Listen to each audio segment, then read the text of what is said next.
السلام علیکم ورحمۃ اللہ وبرکاتہ. نحمده ونصلي على رسوله الكريم. أما بعد فأعوذ بالله من الشيطان الرجيم. بسم الله الرحمن الرحيم. رب اشرح لي صدري ويسر لي أمري واحلل عقدة من لساني يفقهوا قولي. ربنا زدنا علما. Which time of the year is it? The lunar year, Muharram. And what does that mean? The new year has begun. Which year is that? 1434 after Hijrah. 1434 years since the Prophet ﷺ migrated to Medina. Now, what does the word Muharram mean? One that is haram, meaning one that is sacred. So, Muharram is one of the 4 sacred months. Which are the 4 sacred months? Dhul Qa'dah, Dhul Hijjah, Muharram, and Rajab. In the Quran, Allah subhanahu wa ta'ala says in Surah At-Tawbah, ayah number 36, that إِنَّ عِدَّةَ الشُّهُورِ عِنْدَ اللَّهِ 12 شَهْرًا فِي كِتَابِ اللَّهِ يَوْمَ خَلَقَ السَّمَاوَاتِ وَالْأَرْضَ مِنْهَا 4 حُرُمٌ ذَلِكَ الدِّينُ الْقَيِّمُ فَلَا تَظْلِمُوا فِيهِنَّ أَنفُسَكُمْ. That verily the number of months with Allah is 12 in a year. It was so ordained by Allah on the day when He created the heavens and the earth. Of them, 4 are sacred. How many months are sacred? 4. That is the right religion. Allah says, so wrong not yourselves therein. Meaning, do not do dhulm on yourselves, on each other, in these sacred months. So what does that mean? That in the month of Muharram, we have to be especially careful. Because Allah says, do not do dhulm on yourself. What is dhulm on yourself? When a person harms himself, like physically, mentally, emotionally, spiritually. When a person commits sins, that is what? Injustice against oneself. And dhulm on anfusakum, yourselves. Remember, anfusakum doesn't just mean your own self, but also on each other, meaning on Muslims. Remember, in Surah Al-Baqarah, what do we learn? That the Bani Israel were told, لا تقتلوا أنفسكم. You will not kill yourselves. لا تقتلوا أنفسكم. What does that mean? That you will not kill each other, one another, because the believers are like one body. So likewise, in the month of Muharram, we have to be extremely careful. In all of the sacred months, extremely careful that we don't harm ourselves and we don't even harm other believers. So that means no committing sins, no backbiting, no hurting other people with words. Okay? Not even young children, not even people whom we hate and we dislike, not even people who are annoying us. Why? Because a sacred time means that if a person does wrong, then that sin will be much worse in the sight of Allah. This is just like the sacred place. The sacred place. Killing someone is bad anyway. But if a person kills another in the haram, it's even worse. It's even worse. Hurting someone, bad. But hurting someone in the haram is even worse. Which is why if a person commits murder in the haram, then you know what? He will be killed there in the haram. Meaning he'll be punished in the haram. Meaning his life will not be respected in the haram. If a person does something wrong, he'll be punished over there. He won't be taken out. No, he'll be punished over there. Why? Because his life is not safe over there. So the point is that sacred place, sacred time means that we have to be extra careful. Because a sin committed in a sacred time is worse than sin committed at any other time. On the other hand, when it's a sacred time, what does it mean? That we should do extra good. Why? Because doing good at this time is far better than doing good at any other time. So it's a special time where we have to be very careful when it comes to the matter of sins, and we have to be more active when it comes to committing good deeds. Now, what kind of good deeds do we have to perform in this time? More ibadah, yes. Amongst the different acts of worship, which one should we give special importance to at this time? Fasting, yes. Reading Quran, praying nawafil. We discussed that when the month of Dhul Hijjah came. So doing all of that, yes, but especially fasting. Why? Because the Prophet ﷺ encouraged it. Abu Hurairah radhiyallahu anhu, he said that the Messenger of Allah ﷺ said, the best of fasting after Ramadan is fasting Allah's month of Muharram. This is in Sahih Muslim. The best time to fast is which time of the year? The month of Ramadan. After that, the best time to fast is the month of Muharram. This is Allah's month, the month of Muharram. This is a hadith in Sahih Muslim. So if you have any leftover fasts, any fasts that you'd like to make up, or you want to develop the habit of fasting Monday and Thursday, and the 13th, 14th, 15th, then this is the time. Give extra importance to fasting. And these days, is it difficult to fast? No. It's so easy to fast these days, right? Because the days are so short. They're so short. You just have to skip your lunch, right? And have an early dinner. And that's it. So you can easily fast in these days. And remember that this is the best time of fasting after the month of Ramadan. And especially fasting on the 10th of Muharram, the Ashura, the day of Ashura. Ibn Abbas radhiyallahu anhu said that the Prophet ﷺ came to Medina and saw that the Yahud were fasting on the day of Ashura. And he said, what is this? Meaning, how come you fast on this day? They said, this is the day when Allah saved the Bani Israel from their enemies. Meaning, this is the day when Fir'aun was drowned and we escaped. So Musa a.s. fasted on this day. It was his habit to fast on the 10th of Muharram. So the Prophet ﷺ said, we have more right to Musa than you.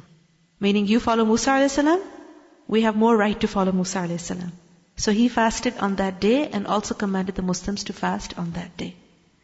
In another hadith we find out that the Prophet ﷺ intended to fast on the 9th of Muharram as well. Why? To be different from the fasting of the Jews. But by the time the next year came, the Prophet ﷺ had passed away. So it's best that a person fasts on the 10th and he also fasts on the 9th. So 9th and 10th. That would be masnoon. Is there any benefit? One is that, okay, you're following Musa a.s., you're being grateful for the favor that Allah bestowed on Musa a.s. on the Bani Israel. Any other benefit to fasting on the 10th of Muharram? Your sins are forgiven. Which sins? We learn from a hadith, the Prophet ﷺ said, for fasting the day of Ashura, I hope that Allah will accept it as expiation for the year that went before. So the past year, the sins of the past year will be forgiven, inshaAllah. This is a hadith in Sahih Muslim.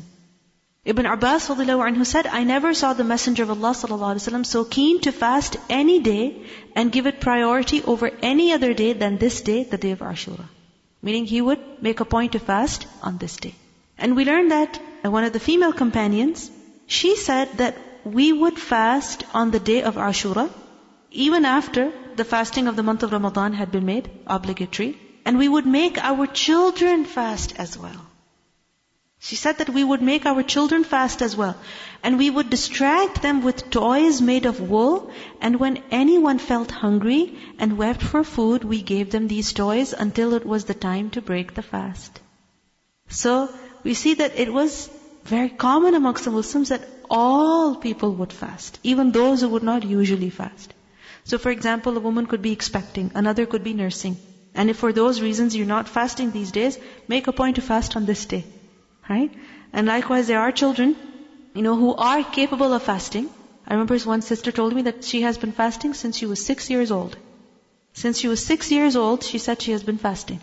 Subhanallah. So, 8-year-old okay, 9-year-old, 10-year-old, if not a 6-year-old. But give it a try, especially now that the days are so short. And remember that in the month of Muharram, it is not masnoon to prepare any particular type of meal on the 10th. Nor is it masnoon to hold big gatherings for that purpose.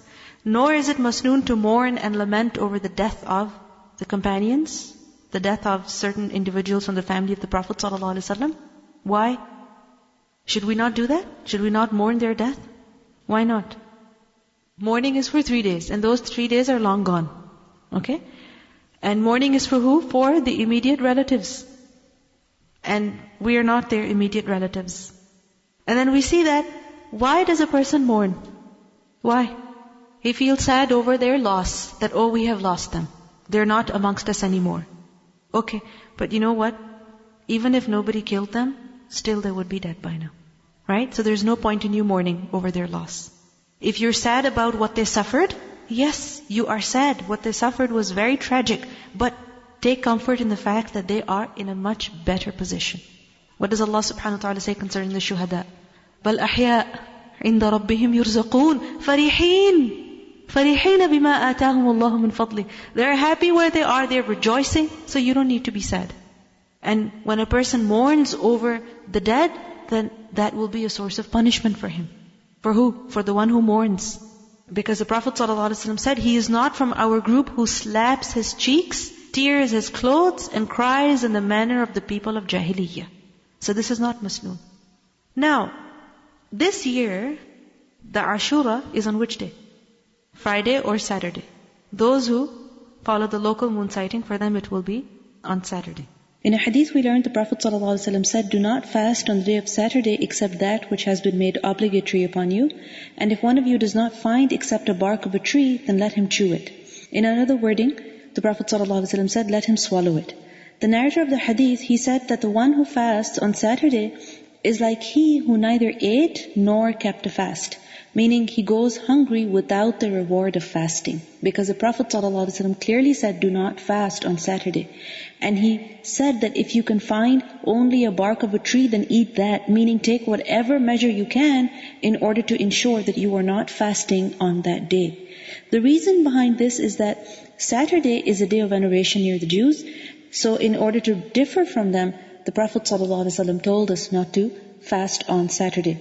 However, the majority of the scholars, they have said that if a person fasts a fast of Ashura, or the fast of Ayyamul Bid, meaning the 3 white days, or the fast of Sawm of Dawood alayhi salam, meaning fasting alternate days, and it happens to be on a Saturday or even a Friday, then that is permissible. Because the person is not fasting because of the day being Friday or Saturday, but rather he is fasting due to the day being Ashura or Arafah. So at the end of the day, it's about the intention. As well as this, according to the majority of the scholars, the fasting of Saturday is prohibited when a person singles out the fast of Saturday. If a person fasts on Saturday along with another day, such as Friday or Sunday, then that is permissible. And this is because of the hadith of Juwayriyah radiallahu anha, where once the Prophet ﷺ came to her on a Friday and she was fasting, and he asked her, did you fast yesterday? Meaning Thursday, and she replied no. And he asked her that, do you intend to fast tomorrow? Meaning Saturday. She replied no. So then he told her to break her fast. So that means that on Friday a person should not fast unless he is fasting also on Thursday or he is fasting on Saturday. And because a person is allowed to fast on Saturday because of the fast on Friday, that shows that a person is also allowed to fast on Saturday as long as he fasts Friday or Sunday along with it. So inshallah, make use of this opportunity on Ashura. Go ahead and fast, and make your intention the fasting of Ashura and not the fasting of Saturday. And Allah subhanahu wa ta'ala knows the intention, and He knows the effort, and He is the one who rewards. So may Allah accept all of our good deeds, our fasting, and also guide us to the truth in every matter. Subhanakallahumma wa bihamdika nashhadu an la ilaha illa anta nastaghfiruka wa natubu ilayk. Assalamu alaikum wa rahmatullahi wa barakatuh.